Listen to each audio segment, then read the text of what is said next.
9,000피가 가까워지고 있습니다. 어제 6월 첫 거래일에 8,700이라는 새로운 또 기록 경신이 나온 상황입니다. 이렇게 쏠림 현상이 강화되고 있지만 증권가에서는 이 쏠림 현상 자체에 대한 질적인 평가가 이 지수의 상방을 막진 않을 것이다라고 이야기를 합니다. 그만큼 6월에도 쏠림 현상으로 인해 조정보다는 우상향을 전망한다는 전망이 더 우세하게 나오고 있는 상황입니다. 다만 한편에서는 코스닥의 역대급 소외가 이루어지고 있는 상황입니다. 온기 확산에 대한 기대까지 불어넣으면서 오늘 초반 분위기 프리마켓에서는 일단 쏠림이 나오곤 있는데요. 계속적으로 우리가 놓치고 있는 포인트는 없는지 함께 따라가 보겠습니다. 자, 6월 2일 개장에 앞서서 프리마켓 움직임 보겠습니다. 지금 보시면 반도체, 투톱, 로봇 이렇게 키워드가 장악하고 있습니다. 어제도 그러했듯이 젠슨황 CEO의 방한 일정에 그리고 그 이후에 회동과 함께 협력이 나올 거라는 기대감에 시장은 들떠 있습니다. 삼성전자는 6%의 급등 움직임 나오면서 간밤 마이크론 테크놀로지가 $1,000를 돌파했는데요. 여기에 좀 키 맞추고 나아가는 모습 이어지고 있습니다. 지난주까지만 하더라도 반도체 투톱 안에서 하이닉스가 조금 더 가파르게 움직였다면 이번 주 들어서면서 이제 노사와 관련된 갈등이 일정 부분 해소되고 이 공유제와 관련된 우려감 해소, 더불어서 HBM4 앞서 나가는 움직임에 조금 더 반응합니다. 현대차 4%의 급등으로 78만 1,000원 선까지 도달하려는 움직임 나오고 있습니다. 오늘은 좀 작은 로봇주들, 중소형까지도 매기가 더 강하게 오는 모습이 프리마켓에 확인되고 있고요. 어제 장대 양봉을 기록했던 레인보우 로보틱스 오늘도 거래 실리면서 8%의 급등 보여주고 있습니다. 오늘 기판이 좀 크게 쉬네요. 삼성전기가 7% 약세고요. 지금 반도체 소부장도 약세, 2차 전지도 약세, 바이오도 다소 수급이 빼앗긴 모습입니다. 자, 다음은 6일부터 10일까지의 움직임으로 넘어가 보겠습니다. 삼천당제약 6%의 약세고요. ABL 바이오 2%, 팩트럼도 조금 빠지는 모습이 확인되고 있습니다. 다만 이렇게 수급이 빠져나가면서 더 강한 쪽으로 쏠려가는데요. LG전자 18%의 급등으로 다시 한번 신고가 움직임. 어제 종가가 38만 원에서 마감이 됐는데 지금 튀어오르면서 새로운 신고가를 만들어낼 것으로 예상되고 있습니다. 더불어서 로보티즈가 LG가 이제 2대 주주죠. 16%의 급등 움직임 확인됩니다. 자, 거래량 동반하며 움직이는 쪽도 비슷합니다. 전자, 하이닉스, 로봇입니다. 삼성전자 거래 강하게 실려있는 모습 확인되고 있고요. 지금 LG전자와 함께 LG CNS가 11.8%의 급등 움직임 확인되고 있습니다. 어제 장대 양봉을 기록하면서 상한가 터치했던 네이버가 오늘 추가적으로 8%의 강세, 지금 30만 원 오늘 안착할 수 있을지 관심사입니다. 더불어서 두산 베어스의 젠슨황 CEO, 시구 기대감, 오늘 두산 로보틱스 23%의 급등입니다. 자, 여기까지 체크해보고요. 주요 포인트 넘어가 보겠습니다. 9,000피 다가서고 있습니다. 물론 일부 종목들의 강세로 지금 지수를 견인한다는 점 많은 분들이 불편하면서도 좀 속상하게 보시는 포인트일 텐데요. 그래도 우리 시장의 성과 자체로만 놓고 봤을 때는 매우 잘하고 있는 흐름입니다. 지금 보시면 EWY가 미국에 상장되어 있는 ETF죠. 한국 증시에 투자하려는 글로벌 투자자들의 자금이 쏠리는 대표 지수라고 보시면 될 텐데요. 이 ETF가 간밤에 5%의 급등 움직임을 나타내면서 다시 한번 추가적으로 강세, 종가까지 그 힘이 이어지는 모습이었습니다. 간밤 뉴욕 증시는 AI가 유가 급등을 이겼다라고 볼 정도로 유가의 상승 움직임, 그러니까 미국과 이란의 종전협상의 교착 상태에도 불구하고 또 유가와 금리가 올랐음에도 불구하고 필라델피아 반도체 지수와 나스닥 지수의 강세 움직임으로 엔비디아 필두로 한 AI 관련 종목들이 매우 강했고요. 결국 이 내용인 즉슨 반도체가 대다수를 차지하고 있는 한국 증시에는 긍정적인 요인을 제공하고 있습니다. 더불어 코스피 야간 선물 지수도 2% 오르며 거래를 마쳤다는 점, 오늘 한 차례 더 반도체에 힘을 더할 수 있는 내용이 될 것 같습니다. 한편에서는 그늘이 더 깊어지고 있습니다. 명과 암의 그 온도차가 더 깊게 벌어지고 있는 지금 시장인데요. 어제 6월 첫 거래일, 드디어 6월 코스닥에게도 기회가 올까요? 이런 질문을 던진 바 있는데요. 어제 첫 거래일만 놓고 봤을 때는 코스피로 더 쏠려갔습니다. 코스피는 쏠림이 강화되면 강화될수록 지수가 8,700까지 갔음에도 불구하고 ADR 지표가 꽤나 안정적인데요. 코스닥의 경우에는 지수가 떨어지는 동시에 같이 ADR도 크게 떨어지고 있습니다. 있습니다. 전형적인 과매도 권역이라고 볼 수 있는데요. 코스닥은 30년 만에 닷컴 버블 이래로 1000포인트를 돌파했고요. 4월 29일에는 1200포인트까지 도달하기도 했습니다. 이렇게 30년 만에 회복한 지수인데 ADR 지표를 보면 50을 하회하면서 금융위기 이후 역대급 과매도권에 들어가 있습니다. 2분기 들어서 코스피 대비 더욱더 소외가 지속되는 그 이유는 초대형주 위주의 이익 개선이 이뤄지고 있어서 수급이 일로 빨아들여 가고 있다는 점 많은 분들이 아시고요. 두 번째로는 이 본질적인 코스닥의 신뢰가 떨어지는 이유인데요. 그러니까 지수가 올라도 매년 연평균 2% 정도 올라도 시총이 더 크게 오르면서 좀 기형적인 자본 조달 구조를 갖고 있다는 점, 신뢰감을 떨어뜨리는 첫 번째 이유. 또 오르게 된다면 소수 주도주의 급등락만 있다는 점. 코스닥에서 그만큼 수익을 꾸준하게 이루긴 어렵다라는 시장 투자자들의 심리가 좀 약화됐다는 점을 체크해 볼 수가 있습니다. 반복적인 물적 분할, 유상증자, 주주 환원이 없다는 점도 지금 코스닥의 과제 중에 하나인데요. 그러면 소외가 계속되느냐? 이렇게 상대 강도가 약해지고 있는 구간 안에서 반전의 기회는 있다고 보고 있는데요. 가장 대표적으로는 정책입니다. 체질과 수급 개선 중심으로 코스닥 활성화 정책, 이브릭으로 벌어지게 되면서 이전에 나스닥처럼 그리고 일본에서 보여줬었던 이브리그처럼 이렇게 된다면 코스닥 일본에서 보여줬던 것처럼 PBR이 올라갈 개연성이 있죠. 그 측면에 있어서 다시 한번 체질 개선이 이루어질 수 있다는 측면이 있고요.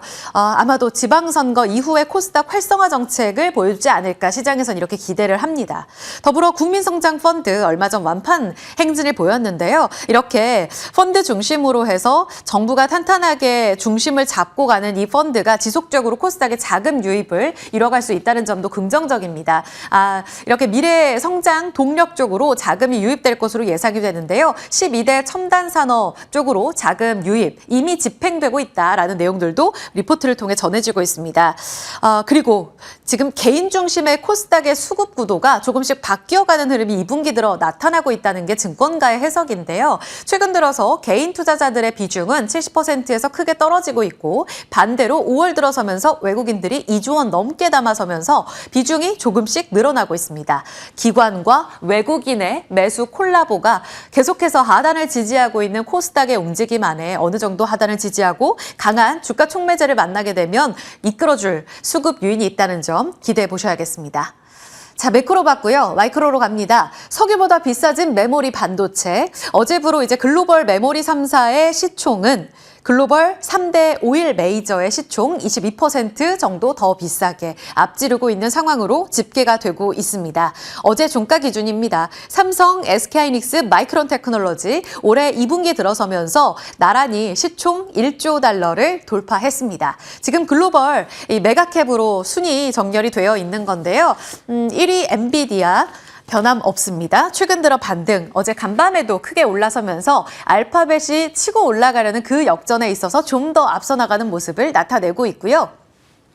더불어서 대다수 지금 미국으로 구성이 되어 있습니다. 브로드컴 많이 치고 올라왔고요. 샌디스크도 마찬가지입니다. 그런 움직임 안에서 비미국권의 기업으로 본다면 TSMC 대만 기업이 있고요. 6위입니다. 사우디 아람코가 지금 8위의 움직임을 나타내고 있는데 이를 맹추격하는 11위 삼성과 13위 SK 하이닉스까지 지금 기대가 되고 있는 상황입니다. 많은 의미가 있겠죠? 월스트리트 저널에서는 메모리칩 전통적인 사이클을 감안해 봤을 때 이렇게 많이 올라왔다? 물론 하락할 수 있는 시그널이다. 다만 최근 LTA 많이 들어보셨죠? 장기 공급 계약 이거 체결하면서 많은 부분에 있어서 미래 수익 예측 가능성이 높아졌다는 부분은 지금 1조 달러가 싸다는 방증이기도 하다라는 의견 같이 상충되고 있습니다. 지켜볼 대목입니다. 그런 와중에 증권가 많은 하우스에서는 계속해서 우리 삼성전자와 하이닉스의 눈높이를 상향 조정하고 있습니다. 어제도 골드만삭스 쪽에서 IB 쪽에서 파격적으로 EPS를 상향 조정하며 긍정 포인트를 끌어올렸고요. 여기에 우리 내부적으로 SK증권에서는 새로운 시대, 새로운 가치, 이제 LTA를 통해서 삼성전자와 하이닉스에 대해서 새로운 평가가 가능하다 이런 리포트를 제시했습니다. 최근 들어 들리고 있는 이 LTA 장기 공급 계약을 통해서 이제 두 기업들이 매번 시클리컬 움직임을 나타내면서 올라올 때면 꺾이고 예측이 안 되는 터라 또 꺾이는 움직임을 보여줬다면 이제는 구조적인 우상향을 할 수 있다라는 이야기들이 꾸준히 업데이트가 되고 있습니다. 그러면서 올해 영업이익 전망치도 대폭 상향 조정이 되며 지금 삼성전자가 378조 원이고요. 내년에 570조 원 벌어들일 것으로 예상되고 있습니다. 내년에 합쳐서 1000조의 기대감이 커지고 있는 상황이죠. 아직도 12개월 선행 PER로 봤을 때 5.8배, 6.2배 싸다라는 이야기가 나오며 목표 주가는 61만 원. 400만 원 나오고 있습니다. 차트 잠깐 보겠습니다. 지금 삼성전자가 4.8% 올라가고 있습니다. 탄력이 살짝 저하되고는 있는데 아까 말씀드렸다시피 HBM4와 관련돼서 하이닉스를 추격하고 있는 내용들이 이번 주에 삼성전자에 조금 더 힘을 실어주는 내용이라고 볼 수 있습니다. 36만 닉스까지 도달한 가운데 지금 나오고 있는 정말 어마어마한 가격이죠. SK증권의 눈높이라면 61만 원인데요. 더블입니다. 이 기대감 계속 가져가도 될지요. 그리고 SK하이닉스입니다. 지난주 내내 삼성전자 대비 더 강하게 달렸는데요. 이번 주 함께 올라가곤 있지만 탄력 자체 보시는 것처럼 전자보단 둔합니다. 238만 원의 움직임 나타내면서 400만 닉스의 꿈을 안고 있습니다. 투톱을 제시해 드렸고요. 대형주의 쏠림 움직임 안에서 전체 반도체 업황이 이렇게 좋은데 개별적인 품목에 있어서도 리드타임이 늘어나고 있는 소부장이 약하다? 이것은 사실상 어불성설이다. 증권가에선 이렇게 이야기하고 있습니다. 결국은 품목별로 조금은 늦게 오더라도 낙수 효과가 올 거다. 이것이 증권가의 해석입니다. 지금 수급 이탈이 정말 어마어마하죠. 이번 주 들어서면서도 한미반도체, 원익 IPS 계속적으로 개인들은 소부장을 팔고 삼성전자와 하이닉스, 단일 품목 레버리지나 개별적인 종목으로 갈아타는 움직임들이 확인되고 있는데요. 지금 보시면 이렇게 전체적인 캐펙스 증가율이 지속적으로 성장하는 데 있어서 매출 성장률보다 캐펙스가 더 빠르게 성장한다. 이 부분에 있어서는 다시 한번 이 소부장단에 있어서 실적과 상관관계를 갖고 있기 때문에 좋아질 개연성이 높아지고 있다고 보고 있습니다. 더불어 LTA는 증설의 트리거가 되고 결국 2027년 소부장 실적을 견인할 거라고 보고 있습니다. 올해 소부장 안에서 영업이익 컨센이 계속적으로 상향 조정되고 있는 종목들 3개월 내에 올라온 종목들 지금 랭크가 되고 있고요. 2027년에 좋아질 종목들 나옵니다. 나란히 1위, 2위에는 TSE와 VM이 자리하고 있습니다. TSE 어제 외국인이 적극적으로 담는 모습 확인이 됐고요. 최근 들어서 닷새째 담고 있는 하나마이크론, VM 마찬가지입니다. 꾸준히 5월 들어서면서 담았던 후성 같은 종목들도 조정을 많이 받고 있는 터라 지금의 주가 조정은 정말 기회다라는 이야기를 제시를 하고 있는데 언제 올 것인가 그들의 계절을 기다리는 많은 분들에 있어서는 굉장히 답답함을 호소할 수밖에 없습니다. 오늘도 쏠림 현상이 강해 보이는 이 분위기 안에서의 전략 잠시 후에 체크해 보겠습니다. 마지막 로봇입니다.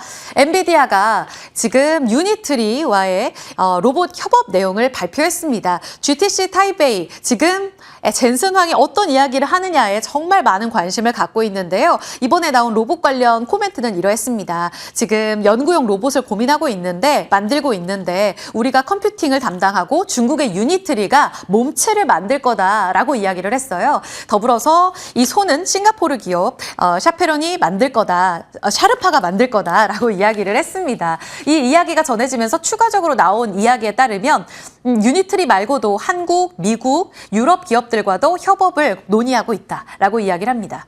단연 그 후보군이 될 수 있는 종목들, 지금 초반에 중소형 로봇주들까지 다 같이 들썩이는 이유라고 볼 수 있는데요. 지금 계속해서 그 깐부 회동에 있어서 기대감을 안고 있는 많은 종목들, 그리고 대다수 대기업으로 지금 집중되어 있는 이 흐름이 중소형 로봇주들까지 가게 된다면 여기서 구체적으로 어떤 기술 협력이 이루어질까에 대한 기대감으로 이어질 수가 있습니다. 연결해 볼 수가 있습니다. 종목들로는 지금 LG CNS, LG전자, 네이버, 두산 로보틱스 거론이 되고 있고요. 대표적으로 작년 회동에서 이미 협업을 하고 있는 현대차도 있습니다. 과연 그 기업은 대기업 그리고 중소형 기업 어디가 될 수 있을지 그 후보군을 찾아가는 시장의 탐색이 오늘 주인공이 될 것 같은데요. 잠시 후 함께 찾아보겠습니다. 여기까지 살펴보고요. 리포트로 넘어가 봅니다. 네, 오늘 오전부터는 어제 또 기술 이전 계약 소식을 알렸던 한미약품에 대한 증권가 분석 코멘트가 쏟아졌습니다. 대부분의 증권가에서 목표 주가를 산정하지 않은 긍정적인 평가가 이어진 가운데 한국투자증권에서는 가장 높은 목표 주가인 74만 원으로 올려 잡았기 때문에 한번 가져와 봤고요. 총 1조 9천억 원 규모의 이번 손해패 글루타이드 기술 이전 계약을 긍정적으로 평가했습니다. 이 희귀 질환인 단장 증후군의 신약 후보 물질로 향후 임상 개발 그리고 규제 승인, 상업화 성과에 따라 최대 1조 7,800억 원의 마일스톤 추가 수령에 대한 기대감을 긍정적으로 평가하기도 했는데요. 이에 대한 기대감이 증권가에서 이미 공감되어 있는 상황. 오늘 또 신한투자증권의 엄민용 애널리스트도 이번 빅딜을 긍정적으로 평가하며 비만 쪽에서의 추가 애로를 다음 모멘텀으로 제시하기도 했습니다. 어제 이러한 긍정적인 호재와 함께 강한 거래 대금 돌파했고요. 전고점 돌파가 나왔기 때문에 추가 돌파 흐름도 기대해 보도록 할게요. 오늘도 강한 상승 출발이 예상되고 있습니다. 자, 그렇다면 깐부 2차 회동에 대한 기대감 오늘도 지속될까요? 여러 동네가 뜨거운 가운데 현대 쪽, 현대모비스에 대한 투자 포인트 KB증권의 보고서를 통해 점검해 보도록 하겠습니다. 이 기존 사업과 보스턴 다이내믹스의 지분 가치, 여기에 또 신규 사업까지 더하면 적정 시총 111조 원에 달할 것이다라며 목표 주가를 120만 원으로 상향 조정했습니다.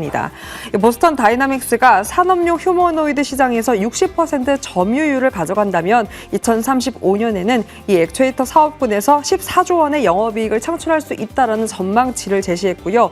이 본업인 자동차 시장에서도 경쟁자의 퇴조로 인해서 점유율이 높아짐에 따라 성장을 보일 수 있다라고 판단했습니다. 그리고 전일 이러한 로봇에 대한 기대감으로 이미 80만 원대가 뚫어낸 상황입니다. 오늘은 과연 현대모비스에서 어떤 추가 흐름이 나올 수 있을지도 기대해 보시죠. 자, 그렇다면 이러한 대형주 수급 쏠림이 강화되자 최근 들어 반도체 소부장단의 아쉬운 흐름이 지속되고 있는데요. 아이텍에 대한 투자 포인트 점검 보고서를 통해 해보도록 하겠습니다. 밸류파인더의 리포트고요. 먼저 자율주행과 ADAS 고도화로 차량용 반도체 탑재량이 증가하고 있어 이 AI 반도체 테스트 공정 난이도도 함께 높아지고 있다고 합니다. 이 가동률 상승과 고객사가 확대돼 올 하반기 실적 성장을 기대해 볼 수 있다고 판단했고요. 여기에 최근 특허 보세 구역을 획득함으로써 해외에서 반입되는 제품을 수입 신고 없이 즉시 이 공정에 투입할 수 있다라고 합니다. 비용 측면에서 경쟁력을 확보할 수 있다라고 분석했기 때문에 이 부분을 긍정적으로 판단했고요. 무엇보다 글로벌 반도체 후공정 업체와 유사한 수준의 인프라를 구축하고 있다는 점도 고무적으로 평가했습니다. 소부장의 분위기를 조금은 개선시킬 수 있을지도 함께 점검해 보도록 하겠습니다. 오늘 당일 리포트 통해서 시장 힌트 챙겨봤습니다.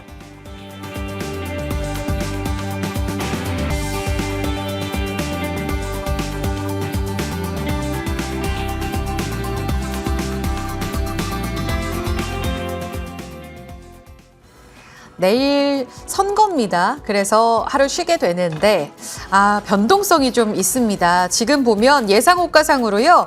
반도체 투톱이 반락하면서 시장 분위기가 급반전되고 있어요. 프리마켓 정말 뜨거웠었거든요. 근데 예상호가 1.24%의 약세, 그리고 코스닥도 1.5% 하락 예상되고 있습니다. 이 부분부터 지켜봐야 되겠는데요. 김경국 차장님. 네. 좀 마음이 급했어요, 지금. 김경국 메리츠증권 도곡금융센터 차장, 이정호 해운솔루션 팀장 함께 합니다. 어서 오세요. 네, 안녕하세요. 네. 마음 너무 급했나 봐요. 김 차장님, 지금 시장 분위기 급반전. 삼성전자 2.8%의 하락, SK하이닉스도 1.4%의 하락으로 반전됐습니다. 왜 그런 건가요? 일단은 그 휴일을 앞두고 기술적인 이제 차익 실현을 하고 싶은 챙겨가려고 심리가, 하는. 네, 맞습니다. 네네. 그런 물량들이 이제 아침에 좀 나오는 것 같고요. 어제 마이크론 주가도 좋았고 사실은 이제 PER로 지금 삼성전자 하이닉스를 평가하기 시작했다 이렇게 나오고 있습니다. 근데 사실 그 메모리 업체들의 주가는 PER로 이익 변동성이 워낙 심하기 때문에 가격 변동성도 심하고 그래서 PER로 평가하지 않는데 보통 이제 PBR 기준으로 평가를 하곤 하는데 이런 분위기가 상당히 좀 과열됐다 그렇게 좀 생각하고 있고 개인적으로도 기술적인 과매수권에 분명히 진입해 있는 것은 맞다 그렇게 보고 있습니다. 근데 삼성전자 하이닉스가 워낙 이제 실적이 많이 나오다 보니까 이제 PE 기준으로 대략 한 7배 정도에서 움직이고 있는 상황이고 그리고 코스피 PR이 선행 PR 12개월 선행 PR이 대략 한 8.5배 정도에서 움직이고 있기 때문에 코스피보다도 못한 PER을 받는 것이 말이 되느냐 뭐 이런 이야기가 나오면서 주가를 계속 올려가고 있는 상황이고 또 지난주에 레버리지 ETF가 나오면서 또 수급 쏠림이 좀 심화되는 그런 움직임이었습니다. 근데 사실은 이제 ADR 기준으로 어제 이야기가 굉장히 많이 나왔는데 네. 코스피 ADR이 지금 48이고요. 코스닥 ADR은 47입니다. 이게 어느 정도 수준이냐면 금융위기 그리고 코로나 팬데믹 수준입니다. 그러니까 종목별 차별 장세가 굉장히 심화된 국면이다. 그렇게 말씀드리고 싶고 사실 삼성전자 하이닉스의 차익 실현 욕구가 굉장히 커질 수 있는 자리이기 때문에 변동성이 지금은 굉장히 커질 수 있는 자리이기도 하다. 그래서 신규 매수자 입장에서는 삼성전자 하이닉스를 무턱대고 신규로 매수하기는 굉장히 위험한 자리다. 그렇게 판단하고 있고요. 그리고 오히려 손익비가 좋은 코스닥 상대적으로 지금 저평가받고 있는 코스닥의 실적 우량주 위주로 접근하는 전략이 유효하지 않을까 그렇게 좀 보고 있습니다. 오늘 하락을 조정해서 매수로 활용하지 말고 오히려 챙겨가자 수익이신 분들 네. 이렇게 주신 거예요. 이종호 팀장님 의견도 궁금하거든요. 어떠십니까? 장기적으로 뭔가 사실 오늘 선거 전에 챙긴다, 좀 네. 비싸져서 수익을 실현한다라는 측면은 펀더멘털이 아직 훼손된 건 아니기도 한데 어때요? 펀더멘탈은 훼손이 안 됐는데 네. 너무 기대감으로 최근에 급등하는 모습세가 연출이 됐다라고 생각이 들고 있고요. 내일이 네. 약간 휴장인 관계로 오늘 장에서 약간의 변동성을 만들어낼 가능성은 있다라고 생각이 들고 있고요. 전반적으로 전일 엔비디아나 마이크론이 급등하는 모습세가 나와줬기 때문에 우리나라 증시에서 어느 정도 장 초반에 상승 탄력을 이끌 가능성은 높겠지만 그 부분이 장 후반까지 계속적으로 이어가는지 이런 부분을 조금 더 면밀히 체크해 볼 필요는 있지 않나라고 말씀을 해드리겠습니다. 오늘은 그 변동성이 지속되는지 여부, 저점 방어가 되는지 봐야 될 것 같아요. 지금 이 팀장님, 네. 그 다음 질문으로요. 지금 살아있는 쪽, 시세가 호가상으로 계속 좋은 쪽은 로봇이에요. 두산 로보틱스 19%의 상승. 물론 로보스타 같은 경우에는 상한가는 풀려 있기는 합니다. 근데 클로봇도 움직이고 로보티즈, 레인보우 로보틱스 다 좋아 보여요. 이쪽은 계속 기회가 있는 거예요? LG나 두산 같은 경우는 이번에 해동 관련해가지고 계속적으로 상승하는 모세가 나와줬기 때문에 이제는 어느 정도 차익 실현 물량이 오늘 장에서 나오고 나서 또 목요일날 올라갈지 아니면 오늘 장까지 시세를 이어가면서 목요일 장에서 어느 정도 세론이 나올지 이런 부분을 조금 더 체크해 볼 필요는 있다고 생각이 들고 있어요. 근데 LG전자나 두산 로보틱스 같은 경우에 단기간에 많이 올랐기 때문에 어느 정도 차익 실현의 욕구나 이런 부분이 충분히 나올 가능성이 있다고 생각이 들고 있고 최근에 현대차 쪽 같은 경우는 이번 해당이랑 뭐 그렇게 큰 연관성은 없지만 이번에 LG나 두산 쪽으로 약간의 집중된 수급 쏠림 현상으로 현대차가 조금 더 저는 저렴하게 되지 않았나라고 생각이 들고 있기 때문에요. 차라리 이 지금 시장에서 로봇 관련주를 내가 꼭 오늘 사야 된다라고 생각이 들면 현대차 밸류체인을 들어가시는 게 저는 괜찮지 않을까라고 말씀해드리겠습니다. 현대차의 매력도가 상대적으로 커졌다. 의견까지 제시해 주셨습니다. 두 분의 종목으로 가볼까요? 지금 반도체 이야기도 나왔고 젠슨황 CEO의 연결고리에 있어서 두 분 관심주 궁금해서요. 일단 김 차장님이 아까 코스닥 실적주 보자 하셨는데 테스 주셨습니다. 같은 맥락으로 주신 건가요? 네, 맞습니다. 일단은 지금은 코스피보다는 이제 코스닥에 이제 상장되어 있는 실적 성장주들이 손익비가 좋다 이렇게 보고 있고요. 테스 같은 경우에는 1분기 어닝 서프라이즈가 나왔고 지금은 이제 실적이 중요한 구간보다는 오히려 수주잔고를 봐야 되는데 사상 최대 수주잔고를 기록을 했습니다. 1분기에. 그래서 2, 3, 4분기 좋은 흐름을 이어갈 것으로 보고 있고 또 하반기 하이닉스 삼성전자의 투자 사이클이 본격적으로 진행되는 만큼 소부장 중에 그것도 전공정 장비주인 테스가 가장 수혜를 받을 가능성이 매우 높다 그렇게 보고 있습니다. 그래서 지금 기술적으로 조정을 많이 받은 자리이기 때문에 현재가 충분히 매수 가능한 구간이라고 보고 있고요. 목표가는 17만 원, 손절 라인 9만 원 정도 잡아두도록 하겠습니다. 네. 10만 6천 원에서 마감됐는데요. 여기에서 17만 원까지 보고 있습니다. 그리고 이종호 팀장님의 종목은 삼성 SDS 정규장 열리고 좀 더 이야기 나눠보고요. 시장 분위기가 또 살아나요. IG 투톱 중심으로 해서 지금 코스피는 예상호가 오를 것으로 예상되고 있습니다. 6월 2일 시장문 열어보겠습니다.